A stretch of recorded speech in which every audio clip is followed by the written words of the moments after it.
नमस्कार दोस्तों, मैं हूं प्रमोद आर्यन। आप देख रहे हैं पब्लिक लाइव न्यूज। आज हमारे साथ राष्ट्रीय उपाध्यक्ष युवजन सभा के श्री प्रदीप यादव जी हमारे साथ मौजूद हैं। आज हम इनसे चुनावी मुद्दे पर बात करें क्योंकि इनका बरेली आगमन हुआ है पहली बार। तो बरेली में 9 विधानसभा है। 9 विधानसभा समाजवादी पार्टी को जिताने के लिए 9 विधानसभा जिताने के लिए यहाँ पर आए हुए हैं। तो हम इनसे चुनावी मुद्दे पर कुछ बात करेंगे कि आपका बरेली आगमन हुआ तो क्या 9 विधानसभा जिता करके जाएंगे या कैसे, क्या रणनीति बनाई है समाजवादी पार्टी के लोगों ने। नमस्कार सर, आपका हमारे चैनल में बहुत बहुत स्वागत है। सर, ये बरेली में आपका पहली बार आगमन हुआ है जी। बरेली में 9 विधानसभा है। क्या 9 विधानसभा को जिताने का क्या कोई रणनीति बनाई है, क्या विचार है इस पर, आप क्या कहना चाहते हैं। इस बार हमारे राष्ट्रीय अध्यक्ष जी के द्वारा, माननीय अखिलेश यादव जी द्वारा, बरेली तो 9 विधानसभा जीत ही रहे हैं बहुत अच्छे से हम लोग। जी और हमारी जो जनता है, हमारे जो कार्यकर्ता लोग हैं, बहुत अच्छे से जीत रहे हैं। उसके बाद में पूरे उत्तर प्रदेश में लगभग 350 से अधिक सीटें हमारी जीत रही हैं और बहुत अच्छे बहुमत से जीत रही हैं। बहुत अच्छे, कुछ सीटें 50,000 से ऊपर जीत होगी, कुछ पे 1 लाख और 1.25 लाख तक पहुंचेगी। और हमारे जो नौजवान भाई लोग हैं, बहुत उत्साह है इनके अंदर। और इस बार जो बीजेपी की सरकार रही, बाबा जी की जो सरकार रही, इन्होंने जो रोजगार दिया है हमारे नौजवानों को, हमारी माता बहनों को जो रोजगार दिया है, उस रोजगार को तो आप लोग देख ही रहे हैं कि इतना बड़ा रोजगार दिया है कि अगर जो हमारे किसान भाई के जो खेत बोलते हैं देहात में, जो ज़मीन होती है जिसमें गेहूँ बोए जाते हैं, अगर जो उनके 2 जगह खेत हैं या 3 जगह खेत होते हैं, तो उसमें एक जगह पे हमारे बुजुर्ग लोग रखा रहे हैं सारी रात सांडों गायों से, दूसरी जगह उनकी पत्नी रखा रही है। बताओ, ये हालत कर रखी है प्रदेश की कि हमारी जो माताएं बहनें हैं वो खेतों में रात में पड़ी हुई हैं कोहरे में, किस तरीके से बच्चे रखा रहे हैं।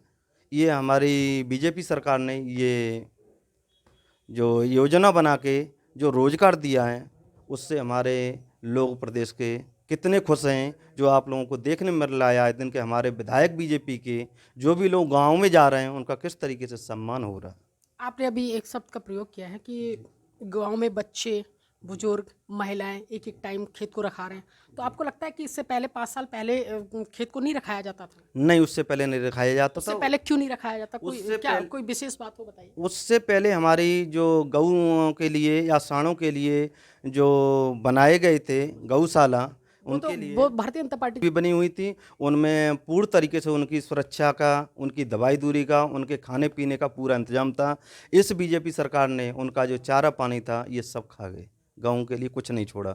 और उनको छोड़ने के बाद में जो हमारे गरीब लोग थे, रात में आते जाते थे बाइक से, नौजवान भाई हमारे जो आगे के लिए पढ़ाई करके वो आगे बढ़ने के लिए जो हमारे प्रदेश का या देश का भविष्य बन रहे थे, वो एक्सीडेंट में कई हज़ार लोग ख़त्म हो गए 5 साल के अंदर।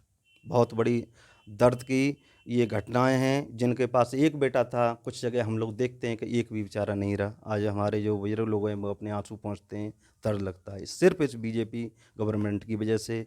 और इन लोगों के पास जितना झूठ बोलने का काम है, उतना मुझे नहीं लग रहा है कि आज तक किसी भी लोग ने 70 साल में झूठ बोला होगा। 70 साल पहले तो गवर्नमेंट नहीं थी इनकी, भारतीय जनता पार्टी को कांग्रेस की रही है। तो जब से साथ में देश मतलब आपका सीधा निशाना कांग्रेस पर भी है। जब से मेरा ये कहने का है कि जब से देश आज़ाद हुआ, सबसे जो अब तक झूठ बोला गया वो बीजेपी गवर्नमेंट में बोला गया 70 साल में। तो समाजवादी पार्टी ने कहीं झूठ नहीं बोला किसी प्रकार का। इसका मतलब आपका ये आपके कहने का मतलब सीधा यही है। समाजवादी सरकार या पार्टी के जो कार्यकर्ता हैं, हमारे राष्ट्रीय अध्यक्ष जी माननीय जी जो हैं, जो बोलते हैं उसे करते हैं और करके दिखाया है, जो आप लोगों के सामने है और आने वाले समय में करके दिखाएंगे। तो समाजवादी पार्टी का क्या क्या मुद्दा है इस बार जनता के प्रति, मतलब क्या रुझान है जनता का और क्या क्या मुद्दे लेके समाजवादी पार्टी उतरी है मैदान में। समाजवादी पार्टी के पास तो आगे की रणनीति नौजवानों को आगे ले जाना और बेरोजगारी और ये सब जो भत्ते हैं इनको पूर्ण देना, जो बसपा सरकार ने, वो बीजेपी सरकार ने जो इसे ख़त्म कर दिया, जी। इस पर मुद्दा है ये। इसको आगे ले जाएंगे और नौजवानों को नौकरी और ये सब चीज़ दिलाएंगे। 300 यूनिट बिजली भी फ्री देंगे, महिलाओं के लिए भी वो आगे तो रोजगार दिल्ली का देंगे। मॉडल देख के 300 यूनिट बिजली फ्री देने का आपको लगा कि हमें हमें भी उत्तर प्रदेश में 300 यूनिट बिजली फ्री करना चाहिए, जो अरविंद केजरीवाल ने दिल्ली में किया है।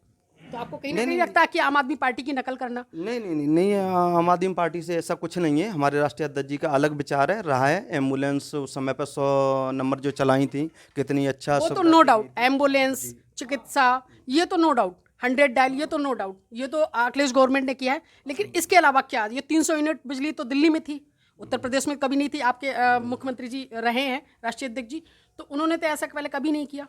लेकिन इस बार ही क्यों? बहुत सारा कुछ होगा। मतलब प्रत्येक जनता को रुझाने के लिए सिर्फ? जनता के लिए बहुत कुछ अच्छा कर रहे हैं। अब की बार फसलों पर एमएसपी भी दी जाएगी। कई इस तरह की चीज़ें हैं। और गन्ना का जो भुगतान है वो भी 15 दिन में किया जाएगा लगभग। किसानों को जो ब्याज बीजेपी वालों ने बहुत अधिक दिया है, उस पर भी बहुत कम से कम ब्याज मुक्त किसानों को। जो कर्जा है उसके बारे में क्या राय है आपकी? किसानों का कर्जा बेचारे नहीं दे पा रहे हैं, उन पे ब्याज इतना लग गया है, वो निपटा ही नहीं पा रहे हैं, तो उनके लिए क्या क्या मतलब समाजवादी पार्टी करेगी देखो, सरकार आने के बाद? बीजेपी वालों का जो इस बार रहा था कि जो लोग समय पे किसान भाई हमारे अपनी ब्याज दे रहे थे, उनका तो ऋण माफ़ कर दिया।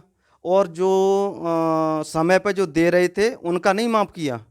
और जो बेईमानी हम कर रहे बात थे, बीजेपी की नहीं कर रहे हैं, हम आपकी पार्टी नहीं, की पहले बात, हमारी हम तो आप समाजवादी सुनिए, पार्टी पहले कि आप- आपकी अगर गवर्नमेंट बनती है, आप हमारी सत्ता में आते हैं, तो जो किसानों के लिए है, उनका ऋण है जो माफ नहीं है, जो फांसी लगा रहे हैं, कहीं कुछ कर रहे हैं, उनका किसानों उनके का लिए जो क्या होगा? किसानों का जो ऋण है वो माफ़ किया जाएगा। बीजेपी की तरह नहीं किया जाएगा कि जो ईमानदार लोग हैं उसका ऋण माफ़ नहीं किया, और जो बेईमान लोग हैं जिन्होंने ब्याज नहीं दी उनका माफ़ कर दिया गया। तो क्या समाजवादी पार्टी जैसे भारतीय जनता पार्टी उद्योगपतियों का ऋण माफ करती है, क्या इस बार समाजवादी पार्टी भी उद्योगपतियों का ऋण माफ करेगी? उद्योगपतियों का कोई ऋण माफ़ नहीं होगा, सिर्फ गरीब लोगों का ऋण माफ़ होगा। उद्योगपतियों का कोई ऋण माफ़ नहीं होगा। ये तो बीजेपी का काम है कि बीजेपी वाले ये बड़े बड़े लोगों का ऋण माफ़ करते हैं और उनको कर्जा देते हैं, और कर्जा देने के बाद उनको भगा देते हैं यहाँ से। तो बरेली में आप जो अभी जेपी नड्डा जी आए हुए थे, स्वामी केशव प्रसाद मौर्य जी आए थे डिप्टी सीएम, तो उनको कहीं ना कहीं लगता है कि बरेली की जनता उनको रुझान भारतीय जनता पार्टी की तरफ रुझान है। तो आपको क्या लगता है कि एक राष्ट्रीय जो पार्टी का राष्ट्रीय अध्यक्ष है, उनको बरेली जैसे शहर में आना पड़ा? मतलब कहीं ना कहीं समाजवादी पार्टी का जोर शोर है। मतलब ये मैं पूछना चाहता आप लोगों ने देखा है कि जहाँ भी कोई भी छोटा सा प्रचार होता है या छोटा सा कोई इलेक्शन होता है, उसमें ऊपर से नीचे तक ये सब दौड़ने लगते हैं। होता कुछ नहीं है। इनको जनता में आने के लिए डर लग रहा है। इन्होंने इस बार जो कभी भी ऐसा हुआ आपकी याद में कि कभी भी इस तरीके से रैलियां हुई जिस तरीके से इस बार हो रही हैं, इनको लगा कि इनके यहाँ पर 2 आदमी भी नहीं पहुँचना है। झूठ बोल के 300-100 रुपये में ये लोग लेके आ रहे हैं। उन बेचारों को, महिलाओं को फिर वहाँ 300 रुपये भी नहीं दिए जा रहे हैं। जी। इन्होंने जितना महिलाओं को और गरीब लोगों को परेशान किया है, आज तक किसी ने नहीं किया। ये जाए ना, मेरे देहात में सवाल जाएं। का जवाब नहीं दे रहे आप। मेरे सवाल का ये जवाब दीजिए कि राष्ट्रीय अध्यक्ष जो भारतीय जनता पार्टी के राष्ट्रीय जेपी नड्डा जी, उनको यहाँ पर आना पड़ा उत्तर प्रदेश में, और खासतौर पे बरेली में आना पड़ा, उसकी क्या वजह है? देखो, उनको तो वो डर तो है ही है, ठीक है। और इनके आने से क्या है? कुछ नहीं, ये तो भाग रहे हैं, इनसे कुछ नहीं होना है यहाँ पर। इसे कुछ नहीं होना। इस बार तो बहुत अच्छी लहर समाजवादी पार्टी की है। तो इस बार लगता है बरेली में 9 की 9 विधानसभा 9 की 9 विधानसभाएं, बरेली में 9 आएंगी। पूरे उत्तर प्रदेश में लगभग 350 से प्लस सीटें आएंगी हमारी। नमस्कार।